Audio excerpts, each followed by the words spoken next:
চট্টগ্রামে বিএনপি প্রার্থী এরশাদ উল্লাহ গুলিবিদ্ধ, রাউজানের শ্রমিক দল ও সহযোগী সংগঠনের 4 জন গুলিবিদ্ধ, দল এখনও শক্তিশালী বলছেন নেতারা।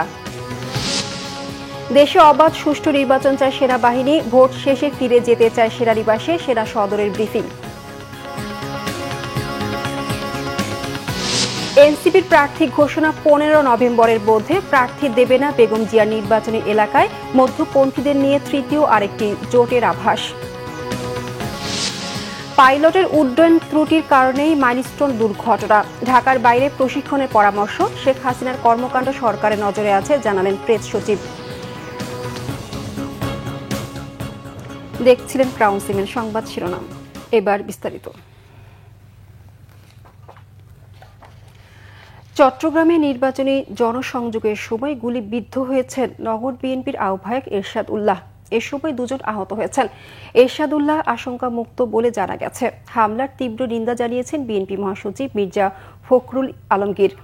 গতকাল বিকেলে মহানগরীর চাঁদগাঁও চালিতাতলী খন্দকার পাড়া এলাকায় এই ঘটনা ঘটে। এরশাদ উল্লাহ চট্টগ্রাম 8 আসনে বিএনপির মনোনীত প্রার্থী। পুলিশ জানিয়েছে, নির্বাচন সামনে রেখে গণসংযোগ চালানোর সময় এরশাদ উল্লাহ সহ 3 জন গুলিবিদ্ধ হন। হামলায় জড়িতদের গ্রেফতারে কাজ করছে পুলিশ। এরশাদ উল্লাহর গুলিবিদ্ধ হবার কথা নিশ্চিত করে তাকে হাসপাতালে নেওয়া হয়েছে বলে জানিয়েছেন তার পরিবারের সদস্যরা। 3 নভেম্বর বিএনপির মহাসচিব মির্জা ফখরুল ইসলাম আলমগীর আসন্ন সংসদ নির্বাচনে বিএনপির মনোনীত প্রার্থীদের নাম ঘোষণা করেন। সেখানে চট্টগ্রাম 8 আসন থেকে এরশাদ উল্লাহকে সম্ভাব্য প্রার্থী ঘোষণা করা হয়। এদিকে আধিপত্য বিস্তার নিয়ে চট্টগ্রামের রাউজানে প্রতিপক্ষের গুলিতে উপজেলা শ্রমিক দল ও সহযোগী সংগঠনের 4 নেতাকর্মী গুলিবিদ্ধ হয়েছেন। বুধবার মধ্যরাতে এই ঘটনা ঘটে। আহতরা হলেন রাউজান উপজেলা শ্রমিক দলের সাধারণ সম্পাদক আব্দুল্লাহ সুপন, বাগুয়ান ইউনিয়ন কৃষক দলের সহসভাপতি মোহাম্মদ ইসমাইল, বাগুয়ান ইউনিয়ন শ্রমিক দলের যুগ্ম আহ্বায়ক খোরশেদ আলম চৌধুরী ও সহসভাপতি রবিউল হোসেন রুবেল। প্রত্যক্ষদর্শীরা জানায়, রাতে হঠাৎ করে একদল সশস্ত্র দুর্বৃত্ত ঘটনাস্থলে গিয়ে গুলি করে পালিয়ে যায়। এতে 4 জন গুলিবিদ্ধ হন। তাদের প্রথমে স্থানীয় হাসপাতাল এবং পরে চট্টগ্রাম মেডিকেলে স্থানান্তর করা হয়। আহতদের মধ্যে সুমনের অবস্থা আশঙ্কাজনক। রাউজান উপজেলায় গত 1 বছরে গুলিতে অন্তত 14 জন নিহত হয়েছেন। বিএনপির স্থায়ী কমিটির সদস্য আমির খসরু মাহমুদ চৌধুরী বলেছেন, বিএনপি সবসময় নির্বাচনের জন্য প্রস্তুত থাকে। দলটির আলাদা করে নির্বাচনের জন্য প্রস্তুতির প্রয়োজন পড়ে না। স্থায়ী কমিটির আরেক সদস্য ডাক্তার AZM জাহিদ হোসেন বলেছেন, নির্বাচনকে সামনে রেখে নানা ষড়যন্ত্রের বেড়াজাল বোনার চেষ্টা চলছে। মুহিবুল্লাহ মুহিবের রিপোর্টে বিস্তারিত। রাজধানীর কাকরাইলে ডিপ্লোমা ইঞ্জিনিয়ার্স ইনস্টিটিউটে জাতীয় বিপ্লব ও সংহতি দিবস উপলক্ষে আলোচনা সভা করে জাতীয়তাবাদী শ্রমিক দল। এতে অংশ নিয়ে বিএনপির স্থায়ী কমিটির সদস্য ডাক্তার AZM জাহিদ হোসেন বলেন, গণতন্ত্র বিঘ্নিত করার অপচেষ্টা দেশের মানুষ সমর্থন করবে না। অনেকেই ষড়যন্ত্রের জাল বুনছে অভিযোগ করে তিনি বলেন, সেই বেড়াজাল ছিন্ন করেই ফেব্রুয়ারিতেই হবে জাতীয় নির্বাচন। আগামী ফেব্রুয়ারির মধ্যভাগে নির্বাচন হওয়ার কথা আছে এবং আমরা আশা করি যে মধ্যভাগে ইনশাআল্লাহ নির্বাচন হবে। ষড়যন্ত্রের বেড়াজাল অনেকেই বোনার চেষ্টা করছেন। কেউ কেউ বিভিন্ন ধরনের কথা বলে দায়িত্ব এড়িয়ে যাওয়ার চেষ্টা করছেন। সেটিও সঠিক নয়, কারণ যারা সরকারে আছেন আপনাদের বয়স 14 মাস হয়ে গেছে। আমাদের ভাবতে হবে, যদি আমরা বিশ্বাস করি যে শহীদ জিয়া এবং বিএনপি নতুন কিছু দেয়, নতুন এবং যুগান্তকারী দীর্ঘস্থায়ী উন্নয়নের জন্য কাজ করে, তাহলে আগামী দিনে বিএনপির পক্ষ থেকে যাদেরকে মনোনীত করা হবে তাদের বিজয়ী করার জন্য সবাই মিলে কাজ করতে হবে। এদিকে বুধবার বিকেলে চট্টগ্রামে বেসরকারি বিশ্ববিদ্যালয় ছাত্রদল চট্টগ্রাম বিভাগ আয়োজিত এক সেমিনারে বক্তব্য রাখেন বিএনপির স্থায়ী কমিটির সদস্য আমির খসরু মাহমুদ চৌধুরী। এ সময় তিনি বলেন, জেনজিকে মাথায় রেখে সব পরিকল্পনা করে রেখেছে বিএনপি। সবাইকে কর্মসংস্থানের মধ্যে আনার প্রতিশ্রুতিও দেন তিনি। আমাদের নতুন প্রজন্মকে যদি আমরা দক্ষ করতে না পারি, স্কিল ডেভেলপমেন্ট করতে না পারি, তাহলে তাদের যে কর্মসংস্থানের যে আমরা একটা ওয়াদা করেছি, 18 মাসে 1 কোটি কর্মসংস্থান বিএনপি সৃষ্টি করবে ইনশাআল্লাহ। যে কোনো ষড়যন্ত্র মোকাবেলায় সবাইকে সজাগ থাকার আহ্বান জানান বক্তারা। মুহিবুল্লাহ মুহিব, বাংলা ভিশন, ঢাকা। দেশের জনগণের মতো সেনাবাহিনীও সরকারের রূপরেখা অনুযায়ী সুষ্ঠু, অবাধ ও গ্রহণযোগ্য নির্বাচন চায়। নির্বাচন শেষে ফিরে যেতে চায় সেনানিবাসে। গতকাল ঢাকা সেনানিবাসে সেনা সদরে এক ব্রিফিংয়ে এই তথ্য জানান লেফটেন্যান্ট জেনারেল মোহাম্মদ মাইনুর রহমান। সেনা নেতৃত্বকে প্রশ্নবিদ্ধ করতে সামাজিক মাধ্যমে অপপ্রচার চালানো হচ্ছে বলেও অভিযোগ করা হয় সংবাদ সম্মেলনে। রিপোর্ট সৈয়দ আব্দুল মুহিতের। দেশের আইন শৃঙ্খলা পরিস্থিতি নিয়ে বুধবার ঢাকা সেনানিবাসে সংবাদ সম্মেলন করে সেনা সদর। ব্রিফিংয়ে জানানো হয় ৫ আগস্ট পরবর্তী ১৫ মাসে সরকারি নির্দেশে আইন শৃঙ্খলা রক্ষার পাশাপাশি হারিয়ে যাওয়া ৮১ ভাগ অস্ত্র, ৮৩ ভাগ গোলাবারুদ উদ্ধার করেছে সেনাবাহিনী। ৯০,০০০ থেকে ১ লক্ষ সেনা সদস্য মাঠ পর্যায়ে আমরা নিয়োজিত করব। ব্রিফিংয়ে লেফটেন্যান্ট জেনারেল মোহাম্মদ মাইনুর রহমান জানান, সুষ্ঠু নির্বাচনের জন্য সরকারের রূপরেখা অনুযায়ী প্রস্তুতি নিচ্ছে সেনাবাহিনী। দেশের জনগণের মতো সেনাবাহিনীও চায় সরকার যেভাবে রূপরেখা প্রণয়ন করেছেন সেই রূপরেখা অনুযায়ী একটা অবাধ, সুষ্ঠু এবং গ্রহণযোগ্য নির্বাচন অনুষ্ঠিত হোক। সেই রূপরেখার মধ্যে তো সময়সীমাও দেওয়া আছে। আমরা আশা করি যে নির্বাচন হলে দেশের স্থিতিশীলতা আরো ভালো হবে, আইন শৃঙ্খলা পরিস্থিতি ধীরে ধীরে স্বাভাবিক হবে এবং সেনাবাহিনী তখন সেনানিবাসে ফিরে যেতে পারবে। আমরা সেটার দিকে তাকিয়ে আছি এবং সরকার এখন পর্যন্ত যেটুকু রূপরেখা প্রণয়ন করেছে সেটার উপরে ভিত্তি করে আমরা কিন্তু যথাযথ প্রস্তুতি গ্রহণ করছি। তো গত ১৫ মাস আমরা বাইরে আছি। নির্বাচন পর্যন্ত বা তার কিছুটা পরেও যদি বাইরে থাকতে হয় তাহলে আরো কিছুদিন বাইরে থাকতে হবে। তো এতে করে কিন্তু আমাদের প্রশিক্ষণ বিঘ্নিত হচ্ছে। তিনি জানান, ঢাকায় ধরা পড়া অস্ত্রের চালান নিয়ে সেনাবাহিনী উদ্বিগ্ন। এ বিষয়ে ব্যবস্থা নিচ্ছেন তারা। আমরাও লক্ষ্য করেছি যে কিছু স্বার্থান্বেষী মহল সেনাবাহিনী, বিশেষ করে সেনাবাহিনীর নেতৃত্বকে প্রশ্নবিদ্ধ করার জন্য মিথ্যা, বানোয়াট এবং উদ্দেশ্য প্রণোদিতভাবে অপপ্রচার চালাচ্ছে। এটা দুঃখজনক। আমি আপনাদেরকে নিশ্চিত করতে চাই যে সেনাবাহিনীর প্রতিটি সদস্য, সেনাবাহিনী প্রধান এবং সেনাবাহিনীর সিনিয়র লিডারশিপের প্রতি শতভাগ অনুগত এবং বিশ্বস্ত রয়েছে। আগের যে কোনো সময়ের তুলনায় সেনাবাহিনী এখন আরো বেশি ঐক্যবদ্ধ এবং আমাদের ভ্রাতৃত্ববোধ এখন আরো বেশি। আন্তর্জাতিক অপরাধ ট্রাইব্যুনালের মামলায় সাবজেলে থাকা সেনাবাহিনীর কর্মকর্তাদের বিষয়টিও ব্রিফিংয়ে উল্লেখ করা হয়। দুইটা এককে সামনাসামনি দাঁড় করাবো না। সরকার যেটাকে ভালো মনে করে সেভাবেই যেন এটা এগিয়ে যায়, সেভাবেই আমরা এগিয়ে যাচ্ছি। আমরা প্রস্তুত আছি। যদি এটা আর্মি অ্যাক্টের অধীনে বিচার করতে বলে তাহলে আমরা করতে পারবো, সেভাবে আমরা প্রস্তুতি নিচ্ছি। ভারতের নর্থ ইস্টে সামরিক মহড়ার বিষয়ে সেনাবাহিনী অবহিত বলেও জানান lieutenant general Mohammad Mainur Rahman. Syed Abdul Muhit, Bangla vision, Dhaka. ত্রয়োদশ জাতীয় সংসদ নির্বাচনে বিএনপি চেয়ারপারসন বেগম খালেদা জিয়ার ৩টি আসনে কোনো প্রার্থী না দেওয়ার চিন্তা করছে এনসিপি, জানিয়েছেন দলটির আহ্বায়ক নাহিদ ইসলাম। আর দলটির দক্ষিণাঞ্চলের মুখ্য সংগঠক হাসনাত আবদুল্লাহ বলেছেন, সিট পুনর্বণ্টনের রাজনীতি নয়, বরং দেশ পুনর্গঠনের রাজনীতিতে বিশ্বাস করে এনসিপি। শুভ মাহফুজের রিপোর্ট। নারায়ণগঞ্জে জুলাই গণ অভ্যুত্থানে আহত হয়ে মৃত্যুবরণকারী শহীদ গাজী সালাউদ্দিনের পরিবারের সাথে সাক্ষাৎ করেন জাতীয় নাগরিক পার্টির আহ্বায়ক নাহিদ ইসলাম। এ সময় এককভাবে ৩০০ আসনে আগামী জাতীয় সংসদ নির্বাচনের প্রস্তুতি নেয়ার কথা জানিয়ে তিনি বলেন, ১৫ই নভেম্বরের মধ্যেই প্রার্থীদের তালিকা ঘোষণা করা হবে। ৩০০ আসনই আমাদের লক্ষ্য। তবে যারা ফ্যাসিবাদ বিরোধী এবং গণতন্ত্র প্রতিষ্ঠার লড়াইয়ে অগ্রণী ভূমিকা পালন করেছেন, সেটা খালেদা জিয়ার কথা আমাদের নাসির উদ্দিন পাটোয়ারি বলেছেন। ওনাদের বিষয়ে আমরা ওনাদের সম্মানে হয়তো আমরা সেসব জায়গায় আমরা প্রার্থী দিব না, বাট এছাড়া আমাদের সর্বাধিক আসনে আমরা আমাদের প্রার্থী শাপলা কলির জন্য আমরা প্রার্থী দিব। এই মাসের ১৫ তারিখের মধ্যে আমরা হয়তো আমাদের প্রাথমিক একটা তালিকা আমরা প্রকাশ করব। এদিকে বুধবার সন্ধ্যায় এনসিপি চট্টগ্রাম মহানগর উত্তর ও দক্ষিণ জেলার সমন্বয় সভায় দলটির দক্ষিণাঞ্চলের মুখ্য সংগঠক হাসনাত আবদুল্লাহ অভিযোগ করেন, একটি গোষ্ঠী এনসিপিকে নিয়ে উদ্দেশ্য প্রণোদিত হয়ে সিট ভাগাভাগির মিথ্যা সংবাদ প্রকাশ করছে।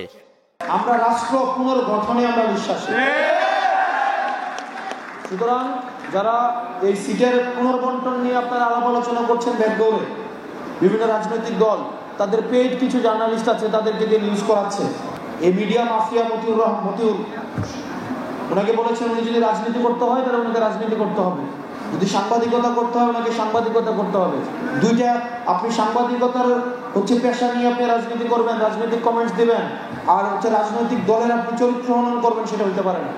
অন্যদিকে পঞ্চগড়ে এক অনুষ্ঠানে পুরনো রাজনৈতিক দলগুলোর বিরুদ্ধে নানা অভিযোগ করেন এনসিপির উত্তরাঞ্চলীয় মুখ্য সংগঠক সার্জিস আলম। আমরা যদি আবার নতুন করে বাংলাদেশের এই রাজনৈতিক হালটা না ধরি, তাহলে ঘুরে ফিরে আবার আগের মতো কালো শকুনের হাতেই বাংলাদেশটা চলে যাবে। এবং একটা অভ্যুত্থান ঘটানোর পরে আমাদের দায়িত্ব শেষ না। যারা জীবন দিল, রক্ত দিল, তাদের এই দায়বদ্ধতাটা আমাদেরও জীবন শেষ হওয়ার পূর্ব পর্যন্ত পালন করতে হবে। এবং এই অপকর্মকারী যারা আছে, যেই দলেরই হোক না কেন, যেই পরিচয়েরই হোক না কেন, তাদের বিরুদ্ধে আমাদের লড়াইটা জারি রাখতে হবে। তারুণ্যের শক্তিকে সজাগ থাকার আহ্বানও জানান এনসিপির এই নেতা। শুভ মাহফুজ, বাংলা ভিশন, ঢাকা। জুলাই সনদ বাস্তবায়নে বিএনপি ও জামায়াত বিপরীতমুখী অবস্থানে রয়েছে। এ বিষয়ে সরকারকে সিদ্ধান্ত নেওয়ার আহ্বান জানিয়েছেন এনসিপি এবি পার্টি গণ অধিকার পরিষদের নেতারা। গতকাল গণতন্ত্র মঞ্চের ডাকে এক আলোচনায় তারা একথা বলেন। মধ্যপন্থার দলগুলোকে নিয়ে তৃতীয় একটি জোট গঠন নিয়েও আলোচনা করেন নেতারা। ফজলে রাব্বির প্রতিবেদন। জুলাই সনদের আইনি ভিত্তি বাস্তবায়ন এবং রাজনৈতিক ঐক্য প্রতিষ্ঠার লক্ষ্যে গণতন্ত্র মঞ্চের ডাকা হঠাৎই জরুরি সভা। উপস্থিত জোটের 6টি দলসহ এনসিপি, এবি পার্টি, গণ অধিকার পরিষদ সহ 9টি দল। দীর্ঘ বৈঠকে দলগুলোর নেতারা আলোচনা করেন জুলাই সনদ বাস্তবায়ন নিয়ে সৃষ্ট জটিলতা নিরসনের উপায় নিয়ে। বলেন সরকারকেই এই সমস্যার সমাধান করতে হবে। নির্বাচনের কোনো বিকল্প নাই। সংস্কারের একটি গুরুত্বপূর্ণ উপাদান হলো নির্বাচন। যথাসময়ে নির্বাচন হতে হবে। বিশেষ করে আমরা এর আগেই বলেছি যে গণভোট এবং জাতীয় নির্বাচন একই দিনে হওয়া দরকার। এনসিপির পক্ষ থেকেও তারা খুব ফ্লেক্সিবল পজিশনে আছে। আমরা অন্য দলগুলোর প্রতি আহ্বান রাখি, যেহেতু নির্বাচনের মাত্র 3 মাস সময় আছে, সুতরাং দুটি নির্বাচন কোনোভাবে বাস্তবসম্মত নয়। বিষয়টি মীমাংসা করতে না পারলে অন্তর্বর্তী সরকার জনগণের প্রতিনিধিত্ব হারাবে বলেও মনে করেন নেতারা। তবে আমরা ইন প্রিন্সিপাল মনে করি এই আলোচনার দরকার ছিল না। সরকারের কাছে এনাফ আলোচনা হয়ে গেছে। সরকার চাইলেই এখন একটা সিদ্ধান্তে পৌঁছতে পারেন। কারোর সাথে যদি সরকারের আলাদা কথা বলার দরকার হয়, সরকার বলে নিলেই হতো। সরকার যদি সংস্কারের ব্যাপারে সাহসী ভূমিকা পালন করতে ব্যর্থ হয়, তাহলে এই সংস্কারকে সম্পূর্ণ করা সম্ভবপর হবে না এবং সরকারও তাদের ম্যান্ডেট থেকে চ্যুত হয়ে পড়বেন। এ সময় এনসিপি নেতা নাসিরউদ্দিন পাটোয়ারি অভিযোগ করেন সংস্কার থেকে দৃষ্টি সরাতেই বিএনপি মনোনয়ন প্রক্রিয়া শুরু করেছে। সংস্কার থেকে মুখ ঘুরিয়ে দেওয়ার জন্য বিএনপি নমিনেশন দেওয়া শুরু করেছে এবং মাঠের মধ্যে তারা শান্তি শৃঙ্খলা নষ্ট করছে। কিন্তু আমরা এই জাতির যে সংকটকালীন মুহূর্তটা, সেই জায়গা থেকে আমরা মনে করি সংস্কার প্রক্রিয়াটা এগিয়ে নিতে হবে। জামাত বিএনপির বাইরে তৃতীয় রাজনৈতিক শক্তি হিসেবে মধ্যপন্থার দলগুলোকে নিয়ে জোট করার বিষয়টি নিয়েও সেখানে আলোচনা হয়েছে বলেছে। ফজলে রাব্বি, বাংলা ভিশন, ঢাকা। প্রধান উপদেষ্টার প্রেস সচিব শফিকুল আলম বলেছেন, শেখ হাসিনা ভারতে বসে কি করছেন ও কি নির্দেশ দিচ্ছেন তা সরকারের মনিটরিংয়ে আছে। এদিকে উত্তরায় মাইলস্টোন স্কুলে বিমান দুর্ঘটনার তদন্ত প্রতিবেদন প্রধান উপদেষ্টার কাছে হস্তান্তর করা হয়েছে বলে জানান প্রেস সচিব। গোলাম ময়নুল আহসানের রিপোর্ট। চলতি বছর 21 জুলাই উত্তরে মাইলস্টোন স্কুল অ্যান্ড কলেজে বিমান বাহিনীর প্রশিক্ষণ বিমান বিধ্বস্তর ঘটনা কাঁদিয়েছে জাতিকে। আগুনের প্রাণ হারানো 34 জনের মধ্যে অধিকাংশই শিশু। বুধবার সে ঘটনার তদন্ত প্রতিবেদন জমা দেওয়া হয় প্রধান উপদেষ্টার কাছে। রাজধানীর ফরেন সার্ভিস একাডেমিতে প্রেস ব্রিফিং এ প্রতিবেদনের বিস্তারিত তুলে ধরা হয়। 168টা তথ্য উদ্ঘাটন করেছেন এবং তার মধ্যে তারা 33টা রিকমেন্ডেশন করেছেন। প্রতিবেদনে অনেকগুলো ফাইন্ডিংস, অনেকগুলো রিকমেন্ডেশন এসছে। প্রধান যে রিকমেন্ডেশন সেটা হচ্ছে জননিরাপত্তার স্বার্থে এখন থেকে এয়ারফোর্সের সকল ইনিশিয়াল ট্রেনিং ঢাকার বাইরে পরিচালিত হবে। ভারতে বসে শেখ হাসিনার বক্তব্য দেওয়া নিয়েও কথা বলেন প্রেস সচিব। শেখ হাসিনা উনি যার বিরুদ্ধে ছেলে মেয়েদেরকে খুন করার অভিযোগ আছে। আপনি জানেন ঢাকার বড় কসাই উনি, ওনার হচ্ছে বাংলাদেশের বুচার অফ বেঙ্গল। তো উনি ওইখানে বসে কি করছেন বা কি নির্দেশ দিচ্ছেন সে অবশ্যই আমাদের মনিটরিংয়ে আছে। শফিকুল আলম বলেন, আওয়ামী লীগের কার্যক্রম নিষিদ্ধ, কেউ যদি ঝটিকা মিছিল করে সরকার কোনো ছাড় দেবে না। আওয়ামী লীগের অ্যাক্টিভিটিস ব্যান, যারা কেউ এই ব্যানকে ডিফাই করে সভা সমিতি করতে চাবেন, ঝটিকা মিছিল করতে চাবেন, যাই করতে চাবেন, সেক্ষেত্রে আমাদের আইনের full force of the law apply হবে। এই জায়গায় এই গভর্নমেন্ট 1 ইঞ্চি কাউকে ছাড় দেওয়া হবে না। কেউ যদি এটাকে উদ্বুদ্ধ হয়ে একজন খুনি ফ্যাসিস্ট লিডারের দ্বারা উদ্বুদ্ধ হয়ে কেউ যদি ঝটিকা মিছিল করেন, তাকে আইনের আওতায় আনা হবে। জাতিসংঘের প্রতিবেদন ফ্যাসিস্ট হাসিনার কর্মকাণ্ডের স্পষ্ট দলিল বলেও মন্তব্য করেন প্রেস সচিব। গোলাম মইনুল হাসান, বাংলা ভিশন, ঢাকা। একীভূত হওয়ার প্রক্রিয়ায় থাকা বেসরকারি 5 ব্যাংকের পরিচালনা পর্ষদ ভেঙে দিয়ে প্রশাসক নিয়োগ দিয়েছে বাংলাদেশ ব্যাংক। দুর্বল এ ব্যাংকগুলোর প্রশাসকরা এ মাসের শেষ নাগাদ আমানতকারীদের অর্থ লেনদেনের প্রক্রিয়া শুরু করবেন বলে জানিয়েছেন governor doctor Ahsan H Mansur. Report Ziaul Haque সবুজের। আর্থিকভাবে দুর্বল 5টি শরিয়া ভিত্তিক ব্যাংককে অকার্যকর ঘোষণা করে বুধবার প্রশাসক নিয়োগ দিয়েছে বাংলাদেশ ব্যাংক। অকার্যকর ঘোষণা করা এসব ব্যাংকের মধ্যে এক্সিম ব্যাংকে প্রশাসকের দায়িত্ব পেয়েছেন কেন্দ্রীয় ব্যাংকের নির্বাহী পরিচালক শওকাতুল আলম।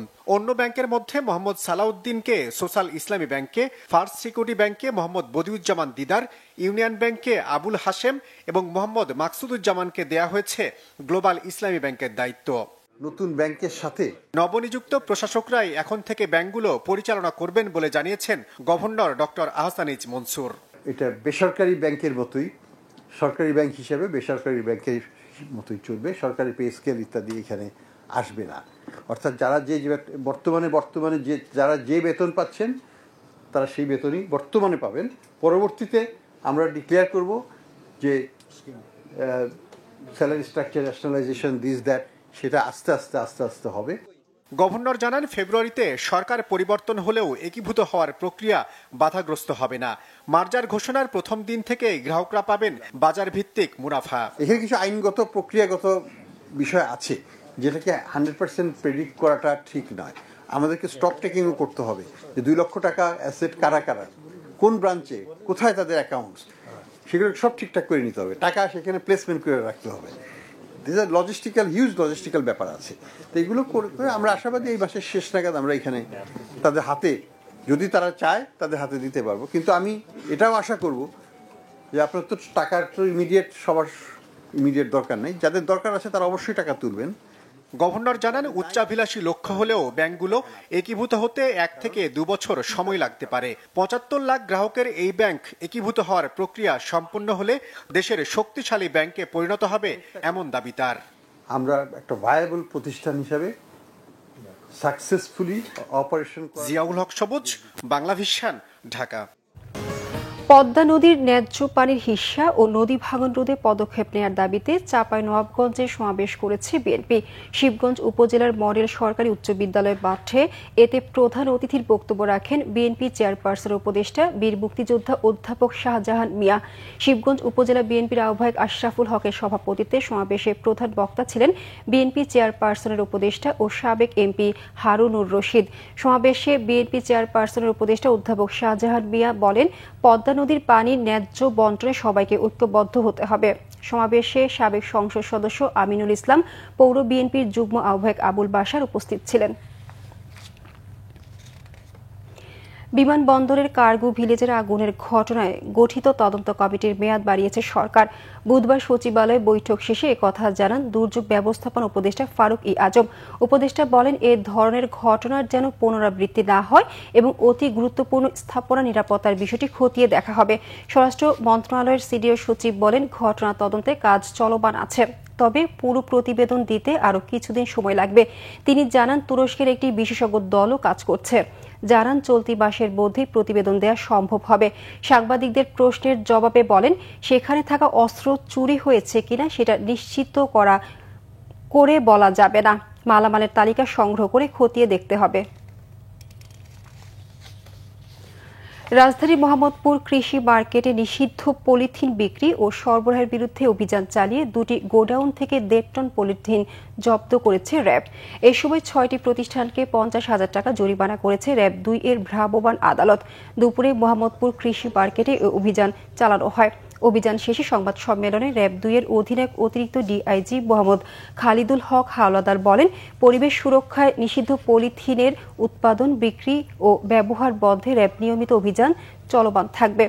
গোপন সংবাদের ভিত্তিতে আজ মোহাম্মদপুর কৃষি মার্কেটে এলাকায় এ অভিযান চালানো হয়েছে বলে জানান তিনি। গোপন সংবাদের ভিত্তিতে